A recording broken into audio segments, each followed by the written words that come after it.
Now, before launching into what I would normally cover, I can't help but make a comment about the crisis that all of us are in the midst of. There's no question that this has affected every single one of us in a very profound and different way. And my heart goes out to the untold number of people, lives that have been actually lost, lives that have been placed on a different course than ever imagined, the people who are so much less privileged than probably all of us. It's simply crushing to think about what this crisis has done to the lives of so many people.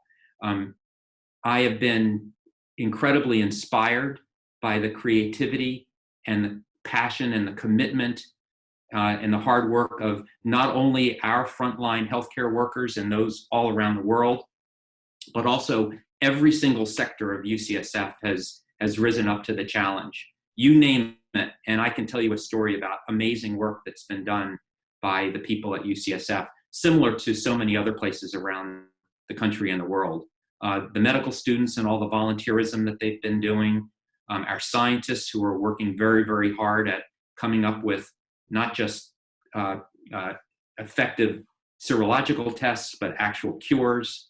The staff, the folks, the janitorial services that have been taking care of disinfecting our buildings, our transportation services. I mean, on and on and on. It's just been incredibly inspiring to see what the people here at UCSF and elsewhere have been doing. So it's sort of a mixture of emotions. My heart is broken over the extent of the suffering that has and will continue to occur, but I'm thankful for the amazing work that so many people have done.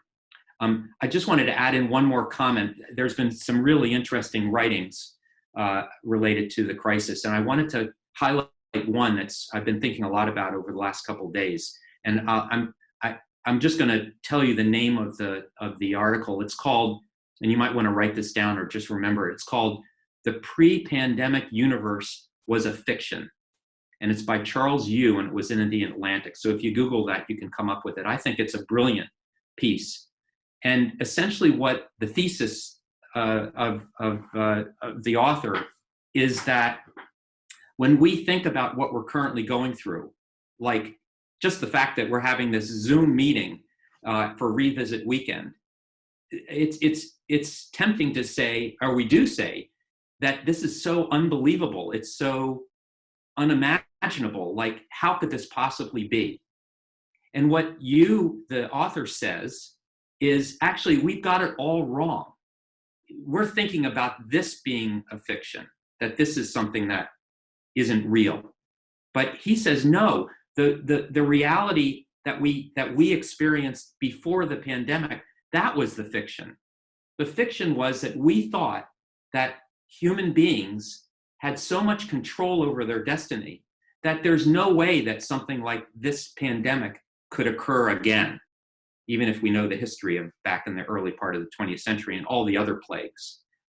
No, he says that it's such hubris to think that human beings hold all the power, and that there actually is a force far, far greater than any of us or all of us, and that force is called Mother Nature.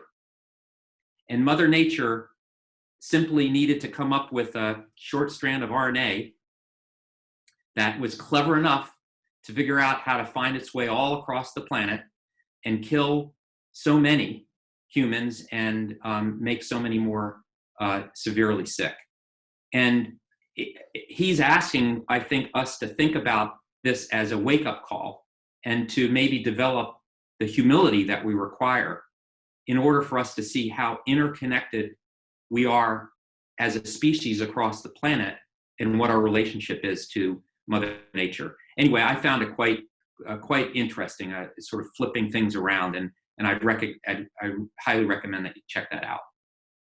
Okay, so let me just launch in.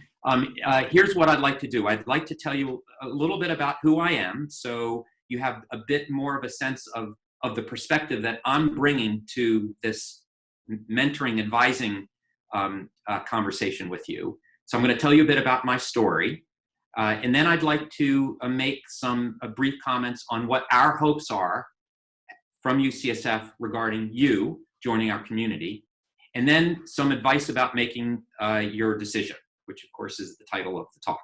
Okay, so here we go. I'm going to launch in first a bit about who I am. Now, I should say that I'm going to tell my own story. It's probably going to come across to you as got maybe somewhat interesting, if not having some surprising, even amazing elements, but any one of you could sort of take over the Zoom conversation and tell an equally interesting and probably pretty remarkable story. So here's mine.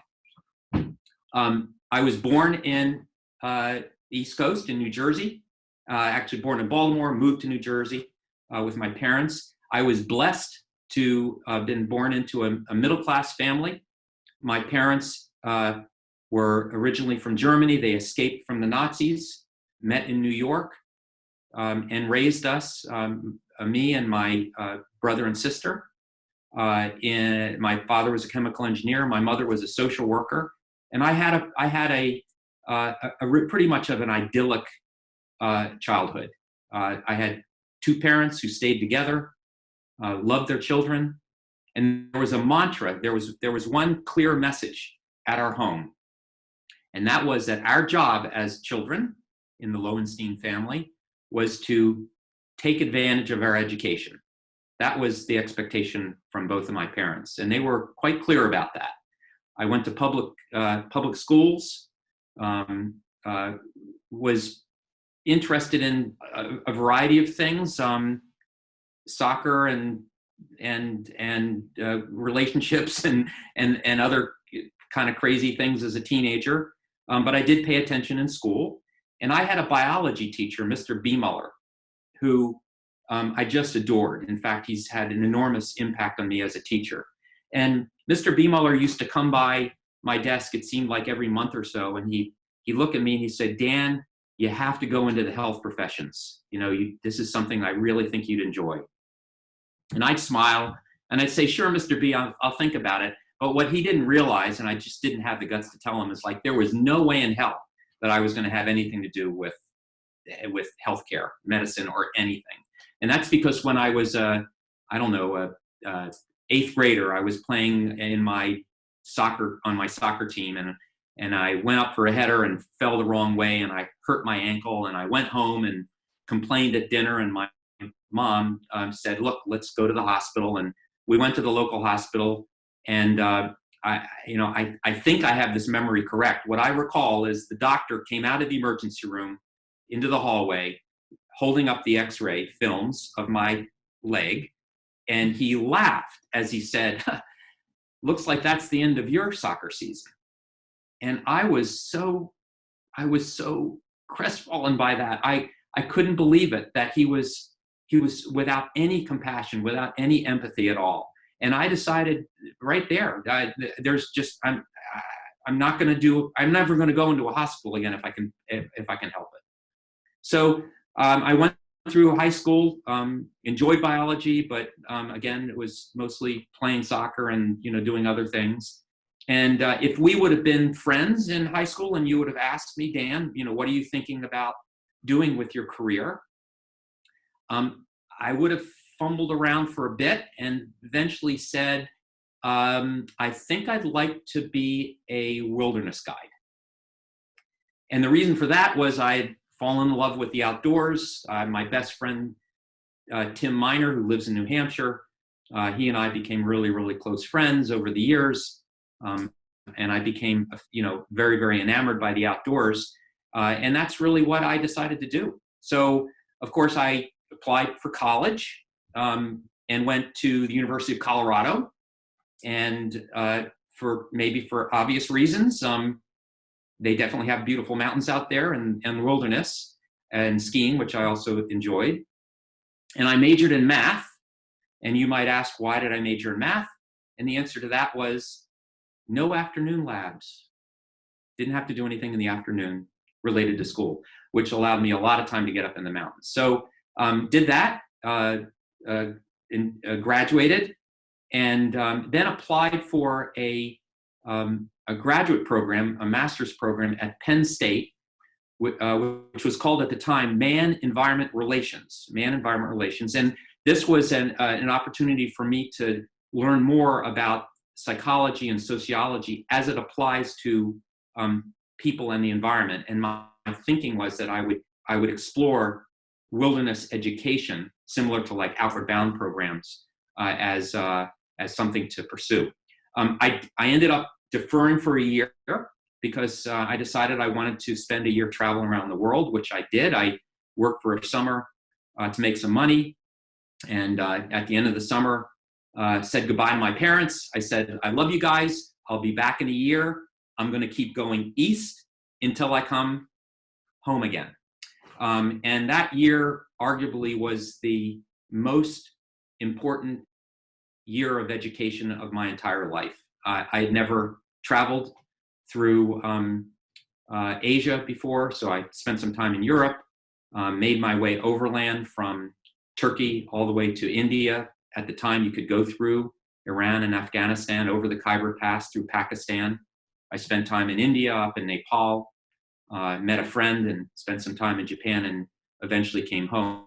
And again, the reason that year had such a profound effect on me is that it opened my eyes to the fact that we are all global citizens, and that there are, billions and billions of people who are living under conditions that are so incredibly different than what so many of us have here in the United States. And there's not a day that goes by where I turn on faucet and don't think about the fact that it's such a luxury to not question the source of the water and to have it each day. Although there continue to be people who cannot necessarily count on that even in our own country. But that had a huge, huge impact on me and affects my world perspective to this very day for sure. So came back, got the master's degree at Penn State, and eventually went back to Colorado, and still pretty clueless as exactly what I was going to do as a career. I was in my early 20s, and thought maybe I'd kind of create a consultancy or something. I didn't know what I was going to do.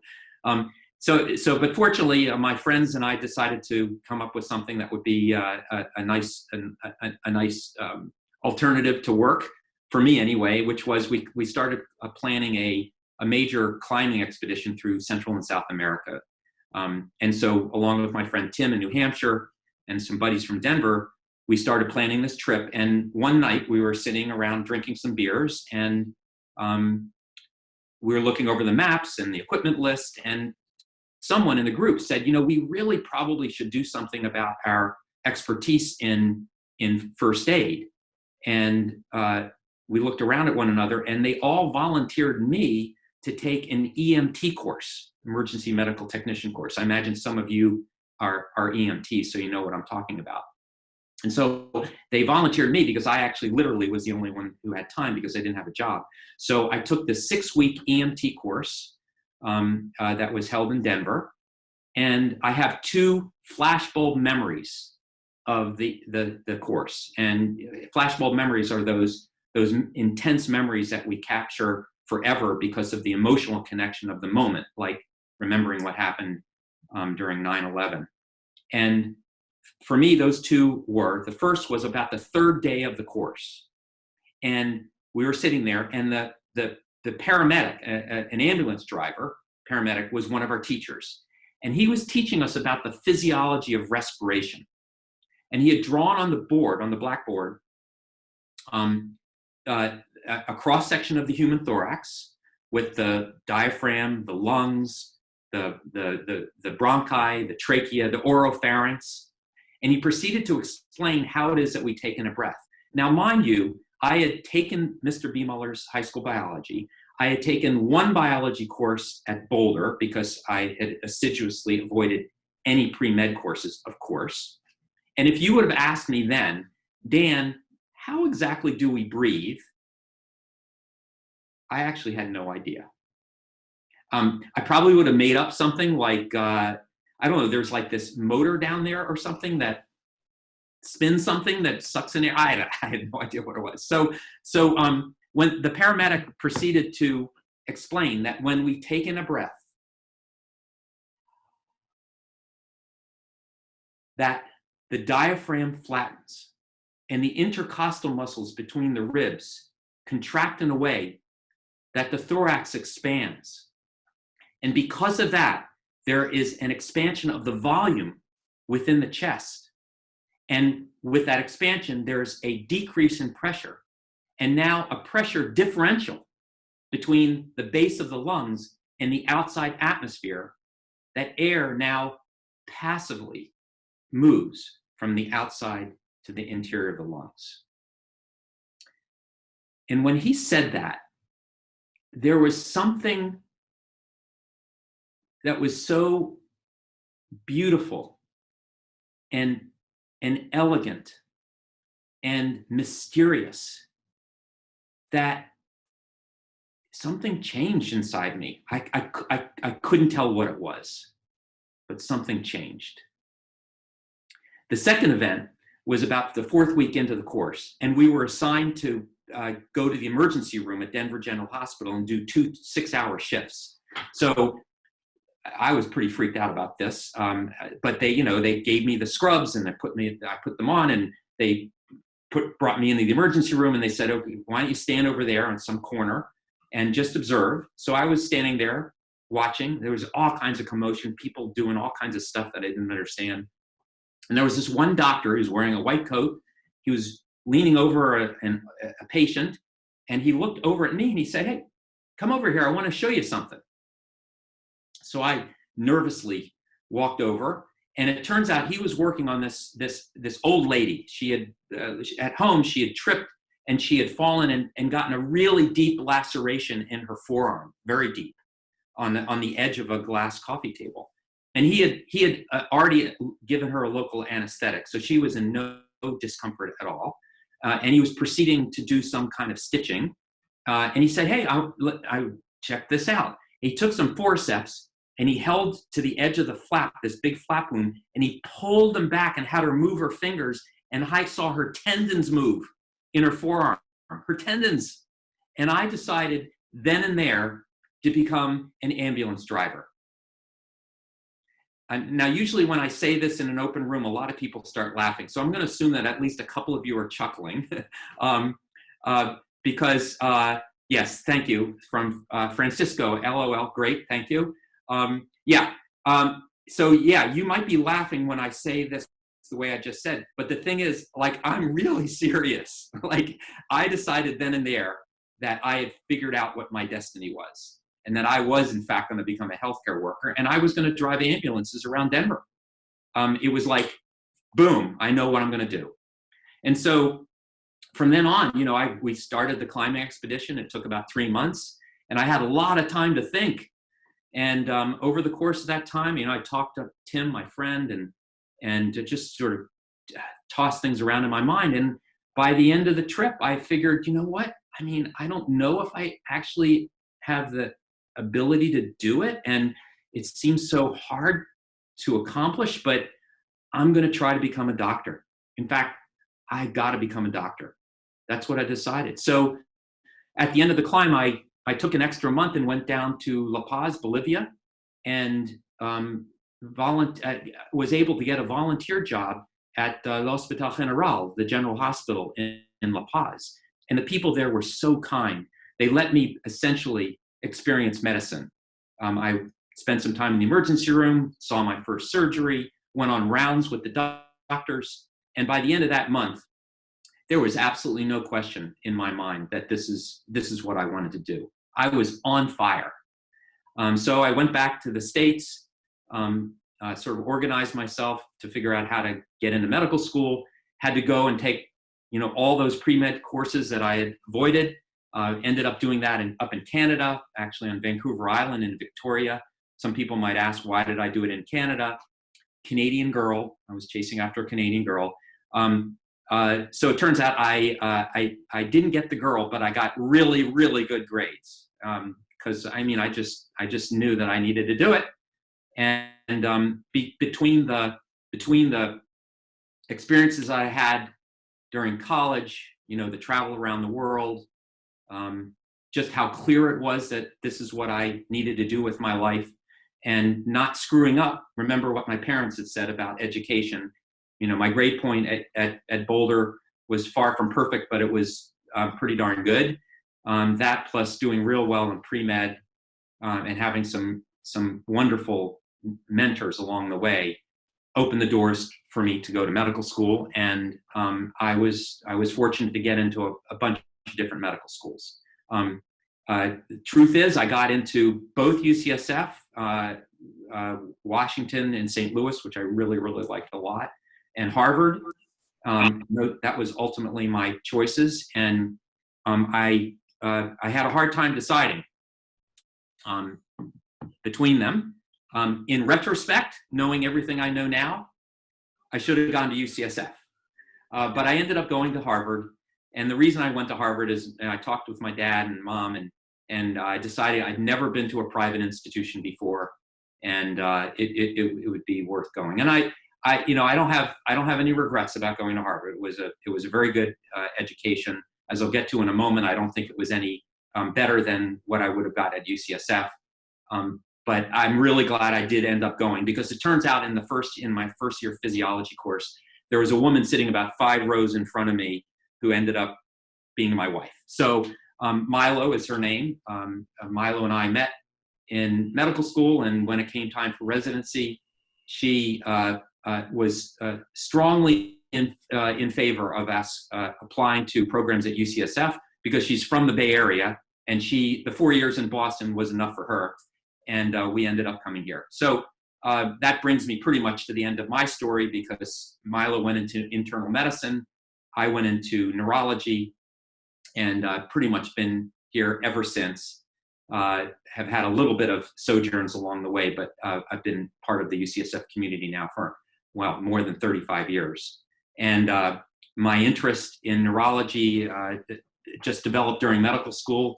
When I started, I thought I'd be a family practitioner, but just as I learned more about the world of medicine, neurology became my love.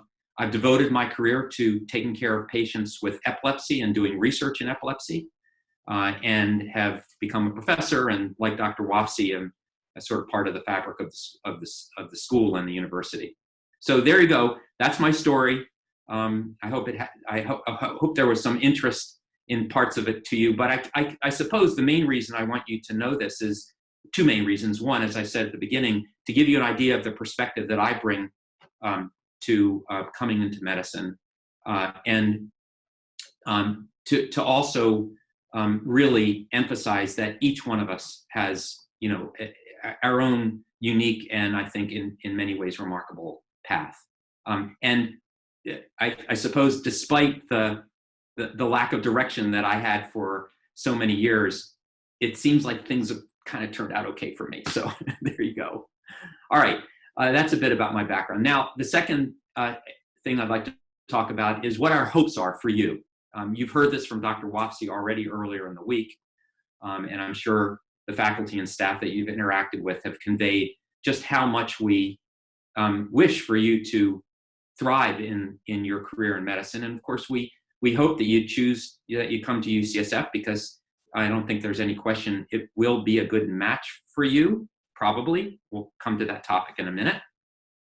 But in particular, speaking for the faculty, here are the 3 main hopes that we have. The first is that we hope and expect that you will become a superb physician, a superb leader, and a superb discoverer. You've already heard about the curriculum, about the Bridges curriculum and its orientation. I can tell you without any doubt that what you learn here at UCSF, the knowledge and the skills and the experiences, will enable you to become an outstanding physician, guaranteed. But along with that, we have expectations for you to do even more. And if you're like me, at the beginning of medical school, I was, in my mind, I was just on my knees praying to God, saying, God, just bring me to that MD. Just give me that MD. All this other stuff they're asking of me, I am not able. That's the way I was thinking. Some of you may feel the same. But I have to say, as your faculty, we expect that you continue to develop the leadership skills that you've already shown in your lives so far. You wouldn't be coming to UCSF if you had not demonstrated that. And we're going to push you to continue on that part of the path, because our expectations are that you will be able to influence not only the lives of the patients that you serve, but your colleagues in your fields. And similarly, we hope for you to become a superb discoverer. And of course, the Bridges curriculum is designed around that. You will learn fairly soon in the course of your development as a physician that what we currently are able to provide to our patients in so many ways falls so short of what it is that they deserve and they should expect. And for any of you who have experienced illness yourselves or in your loved ones, actually all of you have, all of us have. We know what it's like to succumb to illness, to suffering. And we know how universal it is in the world. And what we currently understand about medicine is insufficient to take care of the suffering that occurs in the people that we serve. And I remember in medical school, we were told that 50% of what we would be teaching you turns out to be wrong. And unfortunately, we don't know which half. So I don't know if it's that bad now, but it's still pretty darn bad. There's a lot that we don't understand. And so we expect you to recognize how important it is to become a discoverer, to become someone who is asking, what are the answers to the so many questions that come in with my patients, whether I see them in the clinic or in the hospital or elsewhere. So that's our hopes, to become a superb physician, a leader, and a discoverer. Second, we want you to learn more about who you are. And again, I can guarantee that this process of going through an education in medicine is going to give you new insights into who you are. I don't care how advanced you are in your understanding of yourself. I can tell you that as an elder myself, this process continues with every passing day. So we hope that the challenges that you will face in becoming a physician will deepen your insights into exactly who you are. The first year students who are listening in know this because I've shared this with them in a number of different ways in the past, but I frequently remind everyone, medical school is really, really hard. It is, yeah. And when you're in the midst of it and you're wondering, why is this so hard? Just remember, it is. Society's expecting us to become as close to perfect as possible in terms of managing the illnesses that befall the people in society. They expect a physician who knows everything and is skilled in everything, which of course is an impossible task. So just the process of becoming a doctor has to be, almost by definition, incredibly, incredibly hard. So similar to other experiences that all of us have had in life, which have challenged us, which have made us wonder, are we capable? Are we able? Will we fail? These are opportunities to learn more about who we are, what's in our marrow. And so we hope that this will be a profound experience for you in that regard. And finally, and most importantly, we hope that you're going to find tremendous happiness and fulfillment in the experience of becoming a doctor. I hope that your motivation and this moment connects you with that. If you just take a moment and think, what an incredible privilege it is for all of us to have the opportunity to be associated with the world of medicine, to be becoming physicians. This should be, just in itself, should be an incredible source of happiness and fulfillment as you walk this path. I hope you can keep in connection with that.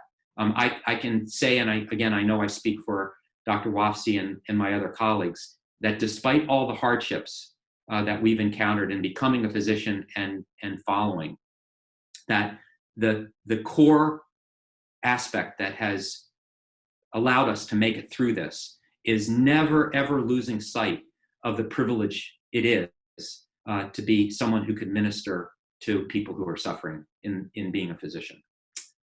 So that's the second topic I wanted to talk about. And let me now finish with advice about making your decision. A good number of you, as I mentioned, have decided that UCSF is where you're going to be, and now you're starting to connect up with your colleagues, which is great. And a number of you are trying to decide. As I said, this privilege that we have, I hope, in addition to being a source of happiness and fulfillment over the long run, I'd like you to think about it as the antidote to the anxiety that a number of you are feeling about making this decision. Again, let's step back for a moment. Again, for those of you who have already decided you're coming to UCSF, you're good, we're set. The rest of this is just going to make you feel even better about your decision. But for those of you who are trying to decide between a couple different places, I just want to remind you, think about what it is, the decision that you're making, right? You're deciding just where to go to medical school. You're already beyond the, am I going to become a physician? So just never lose sight of the amazingly good fortune, deserved, but good fortune that has brought you to this place. And if you can keep that as the foundation upon which your anxiety is being overlaid, I hope it lessens it to at least some degree. Okay, so that's the first piece of advice. Second piece of advice. If you're making a choice between a school that is in the upper echelon, and by that, I mean, we can argue over what those schools are. I mean, my list would include, and this is not an exclusive list, but places like Penn, Washington University, Hopkins, Harvard, Duke, University of Washington, Stanford, UCLA, Yale, Columbia. I mean, these are all places that within the world of medicine, no one would have too much of a debate in saying, are these top-notch schools? But I've not named a whole bunch of other places. And these may be places that some of you are considering seriously for a variety of reasons. And we'll get into some of the reasons why one would want to look at these other schools. But my advice to you is, to the extent you possibly can, choose a school that is in the top echelon. The reasons to emphasize this is, as part of this thinking, you know, your family members and friends are unfamiliar with the world of medicine, and they may be giving you advice that is not necessarily that well informed. That needs to be taken into consideration. But if you have a choice to go to one of the top tier schools, I strongly advise you do. And to try to emphasize that, I'm just going to share my screen here. And let me just do this. Okay, so anyone give me a thumbs up that you can see the screen? Alan, can you do that? Or yes? Thank you. Okay. All right. So here's the screen. It's going to be a graph, and what you see on the y-axis here is well, I'll just explain that in a moment. So here's the graph. Still not very clear. Okay. So on the y-axis is what I call impact. So this is the impact that the factors are going to have in terms of your potential of becoming a good physician, the enjoyment that you have, and the amount of fulfillment that you get from the experience. And so these two bars represent factors that will influence this, okay? So the first one is the school. And my point here is that the school that you choose, assuming that you're going to a top tier institution, that what the school offers in terms of these various factors, these impact components, is going to have very, very little to do with that ultimate outcome in comparison to you and what it is that you bring to the school.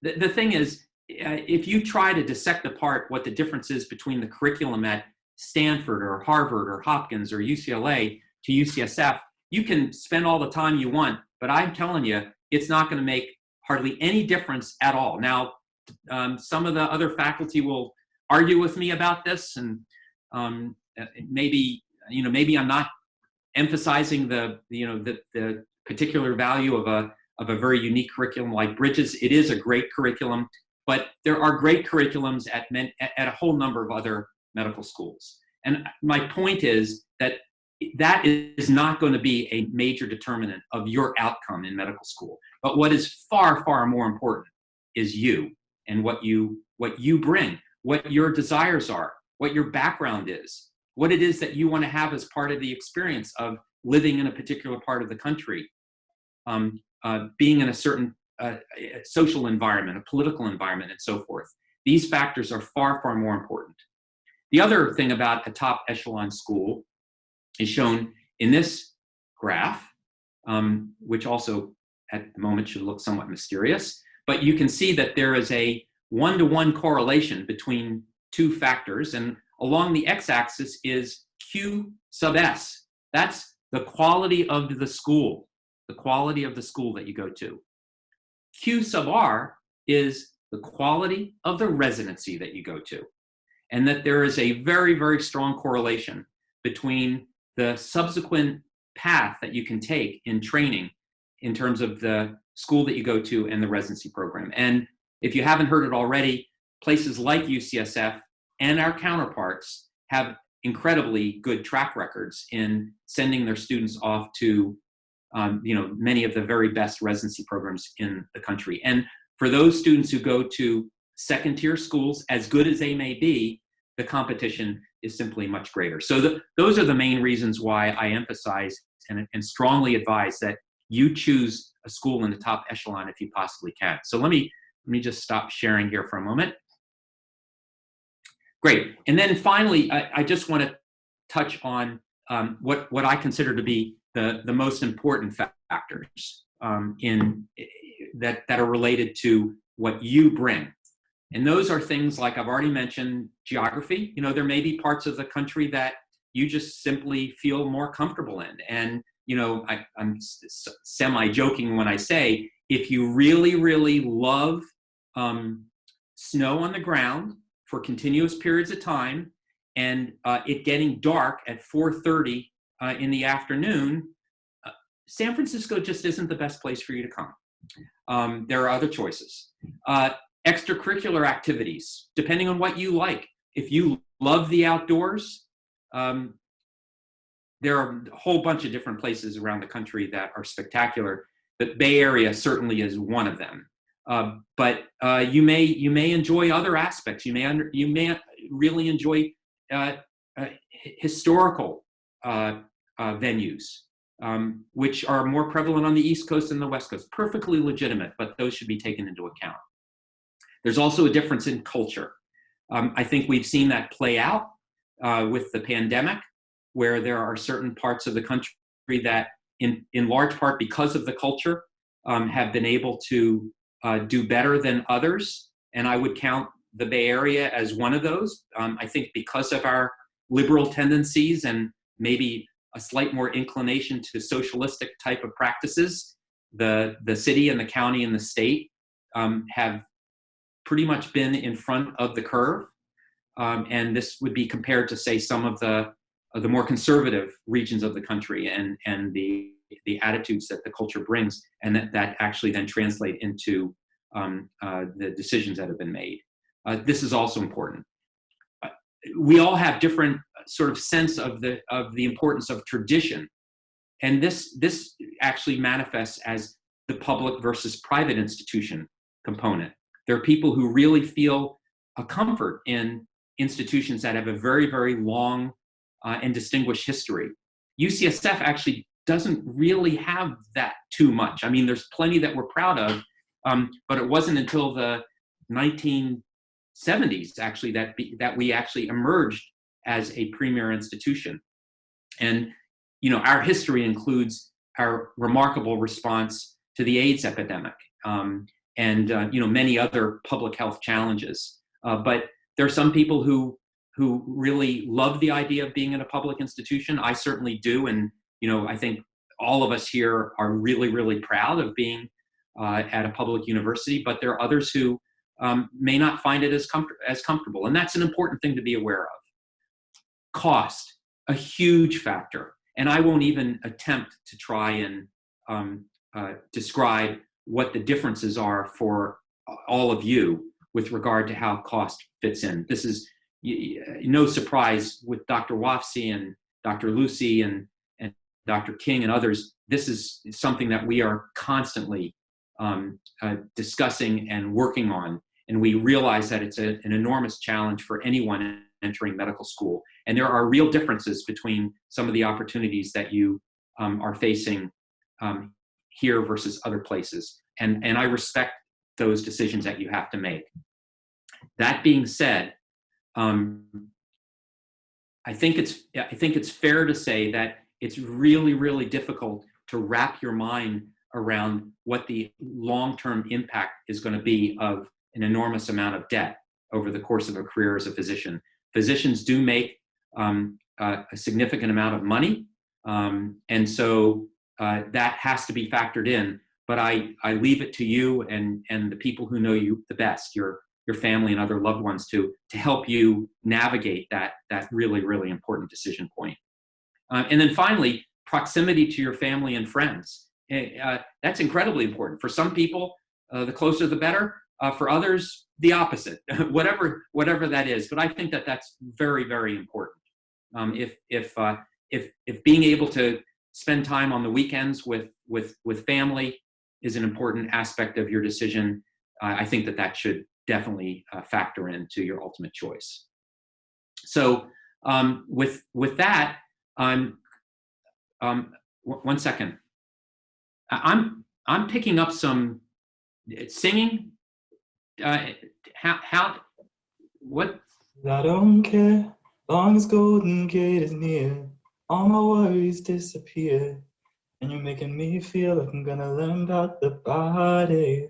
I can deal with the bad flights when the tooth look bad, yeah. Ooh, ooh, ooh, ooh, ooh. Josh, what are you singing? It's on the album UCSF just dropped. You haven't heard it? No, I don't think so. It's good to see you, though. Is the new admin hopping on soon? Are we going to tell her all about UCSF? Yeah, she should be here any minute. Hey, guys. Hey. Hey. So I've got tons of questions. Like, first of all,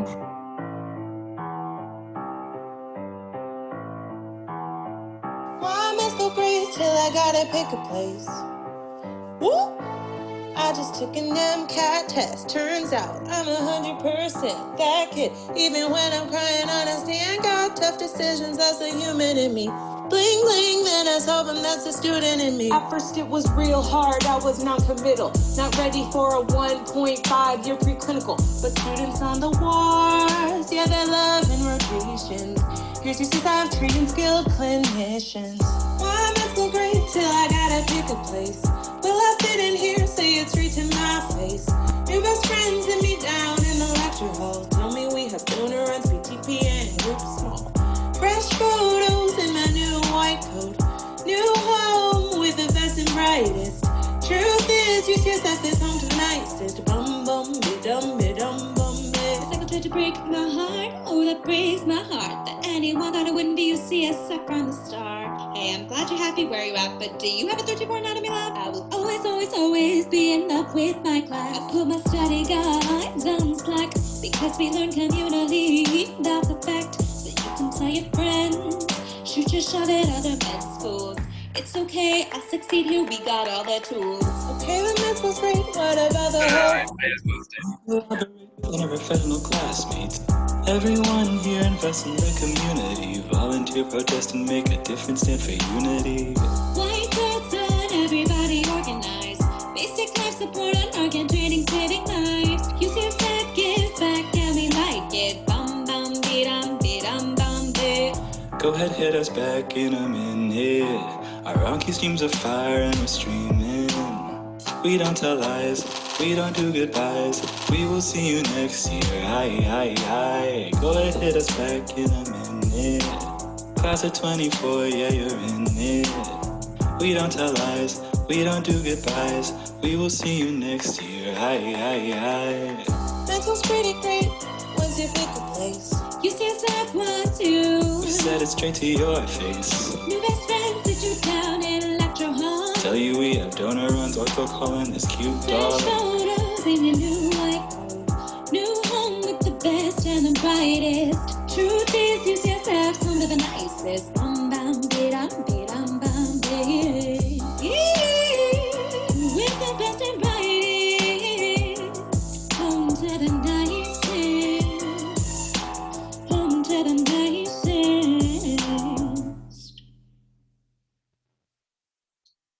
Hello? Hello? Hello? Can any of you guys hear me? I can't tell if I'm frozen or not moving. I'm like, Okay. You're back. I'm wearing cheetah print pants and cheetah print shirt under my white coat. You can be Tiger King, dude. Oh, Or no. Cheetah King. Yo, exotic.